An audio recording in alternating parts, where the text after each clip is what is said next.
وہ بند لفافہ یا وہ جو بھی ڈاکومنٹ تھا وہ یہ انڈرٹیکنگ تھی کہ یہ جو ایک ڈیل ہو رہی ہے ملک ریاض اور این سی اے کے درمیان مبینہ طور پر، اس کو پبلک نہیں کیا جائے گا۔ وہ ڈیل یہ ہرگز نہیں تھی کہ یہ پیسے غیر قانونی طور پر پاکستان میں واپس آ رہے ہیں۔ بہرحال اس ڈیل کے نتیجے میں یہ پیسہ پاکستان واپس آیا اور یہ سپریم کورٹ آف پاکستان کے اکاؤنٹ میں جمع کروا دیا گیا۔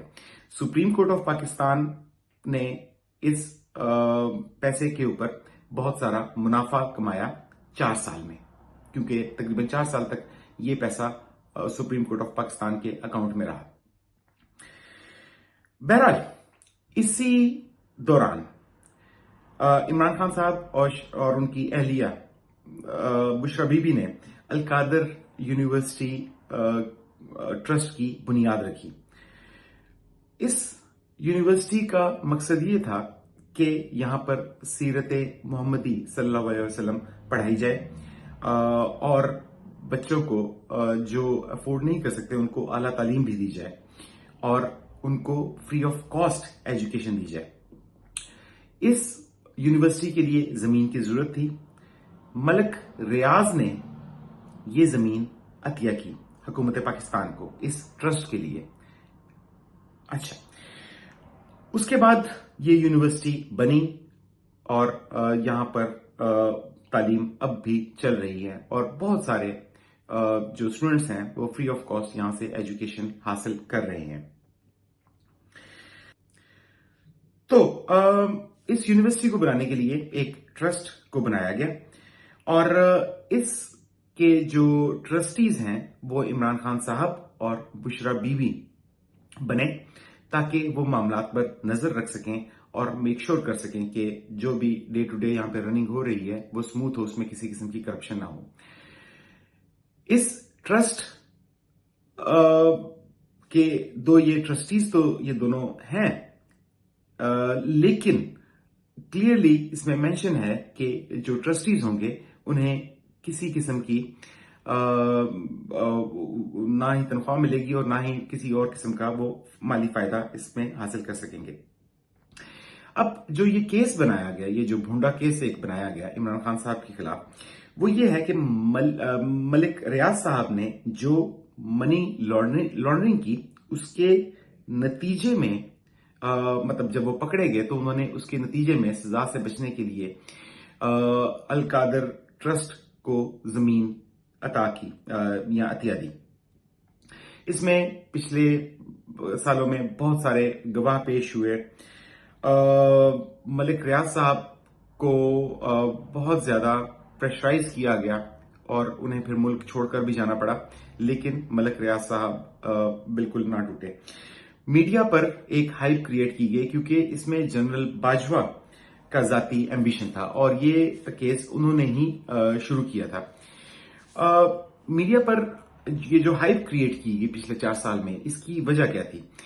اس کی وجہ یہ تھی کہ اس فیصلے کو ایکسیپٹنس مل سکے جب یہ فیصلہ کیا جائے، اور پھر یہ کہ عوام جو اس کے میرٹس ہیں، اس کو کیس کو لمبا چلایا جائے تاکہ عوام اس کے جو میرٹس ہیں، جو اصل مدعا ہے، اس کو بھول جائے۔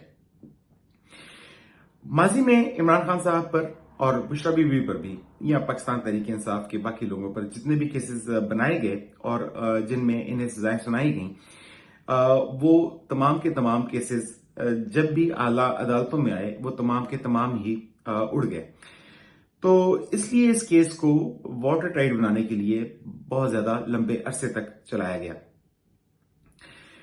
پھر اس کا یہ جو اتنا لمبا کیس چلایا گیا، اس کا ایک مقصد اور بھی تھا۔ وہ مقصد یہ تھا کہ عدلیہ میں تبدیلیاں کی جائیں تاکہ جب یہ کیس نچلی کورٹ سے اوپر والی کورٹ میں یعنی کہ ہائی کورٹ میں اور پھر سپریم کورٹ میں آئے تو وہاں سے عمران خان صاحب کو اور بشرا بی بی کو کسی قسم کا ریلیف نہ مل سکے۔ اب دوستو، بڑا اہم سوال کہ عمران خان صاحب یہ کیوں بار بار کہتے رہے کہ اس کیس کا فیصلہ جلد از جلد سنایا جائے۔ عمران خان صاحب کو یہ اچھی طرح اندازہ تھا کہ جو اعلیٰ عدلیہ ہے پاکستان کی، اس کی حیت تبدیل کی جا رہی ہے اور انہیں اچھی طرح پتا ہے اور باقی پاکستان کو بھی اچھی طرح پتا ہے کہ عمران خان صاحب نے ذاتی طور پر القادر ٹرسٹ سے کسی قسم کا فائدہ نہیں اٹھایا. وہ چاہتے یہ تھے کہ اس کیس کا فیصلہ جو بھی ہو وہ جلد سنایا جائے تاکہ اس کیس کو اعلیٰ عدالت میں چیلنج کیا جائے اور ماضی کی طرح اعلیٰ عدالتوں سے ریلیف لیا جائے. آج اس کیس کے فیصلے کا دن تھا. خبروں کے مطابق یہ طے پایا گیا تھا کہ دن 11 بجے اس کیس کا فیصلہ سنایا جائے گا.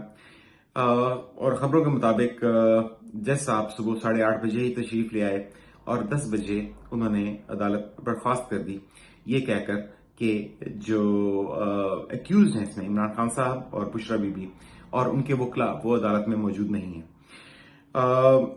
حالانکہ اب تک کی خبروں کے مطابق بشرا بی بی عدالت تشریف لائیں، وہ 11 بجے کے قریب تشریف لائیں.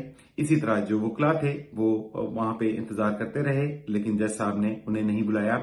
اور عمران خان صاحب تو پہلے ہی اڈیالہ جیل میں ہیں جہاں پر سماعت ہو رہی تھی. تو اب یہ ہے کہ سوال جو ہے جس پر پہلے بھی بہت زیادہ بحث ہو چکی ہے، اپنے پچھلے ویلاگز میں بھی اس پر بات کر چکا ہوں، لیکن جسٹ آپ کی میموری کو فریش کرنے کے لیے کہ اب تک فیصلہ کیوں نہیں دیا گیا. جس طرح آپ کے نالج میں ہے کہ پہلے فیصلے کی تاریخ 23 دسمبر 2024 رکھی گئی، پھر اس کو پوسٹ پون کر کے 6 جنوری 2025 کیا گیا، پھر 13 جنوری یعنی کہ آج کے دن کی تاریخ رکھی گئی اور اب 17 جنوری 2025 کی تاریخ دے دی گئی ہے. اچھا، انٹرسٹنگلی جو حکومتی اور جو اسٹیبلشمنٹ کے اور یا عاصم منیر صاحب کے جو پالتو ٹاؤٹس ہیں ان کو پہلے ہی پتا تھا ہر موقع پر آج کے علاوہ کہ یہ فیصلہ نہیں سنایا جائے گا. پہلا مقصد تو اس فیصلے کو ڈیلے کرنے کا یہ تھا کہ اس فیصلے کو اسٹیبلشمنٹ کی جانب سے ایز اے بارگین چپ استعمال وہ کرنا چاہتے تھے، عمران خان صاحب کو پریشرائز کرنا چاہتے تھے. مگر میرا خیال ہے کہ انہیں پہلے دن سے ہی پتا تھا کہ عمران خان صاحب کا جواب کیا ہوگا. دوسرا جو اہم مقصد اس فیصلے کو ڈیلے کرنے کا تھا وہ یہ تھا کہ اسلام آباد ہائی کورٹ کم از کم اس کی جو حیثیت ہے اس کو تبدیل کر دیا جائے.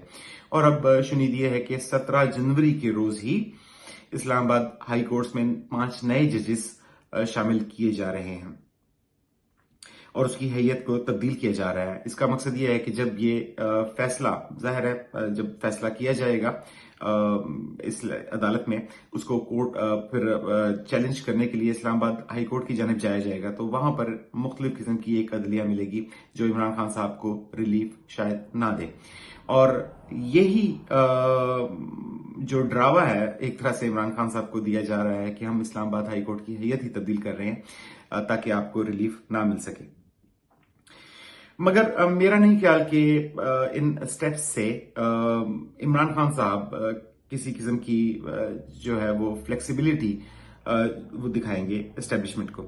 اس کے علاوہ میں نے اپنے کچھ روز پہلے ویلاگ میں ذکر کیا تھا کہ جو اسٹیبلشمنٹ ہے وہ امریکہ میں لابنگ کر رہی ہے اور اب انڈیا کو انوالو کیا جا رہا ہے اس لابنگ کے لیے تاکہ ٹرمپ کے نزدیک ہوا جائے.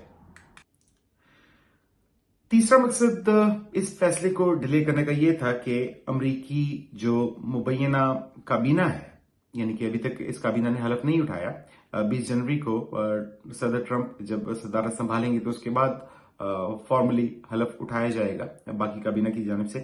لیکن امریکہ کی جو کابینہ اس وقت فیوچر کی آنے والے کچھ دنوں میں کابینہ ہے اس کا موڈ اسٹیبلشمنٹ دیکھنا چاہ رہی تھی. اس کے علاوہ اسٹیبلشمنٹ اس کیس کو لٹکا کر ایک سینس لینا چاہ رہی تھی کہ انٹرنیشنل ریئیکشن ان کے خلاف کیا کیا ہو سکتا ہے.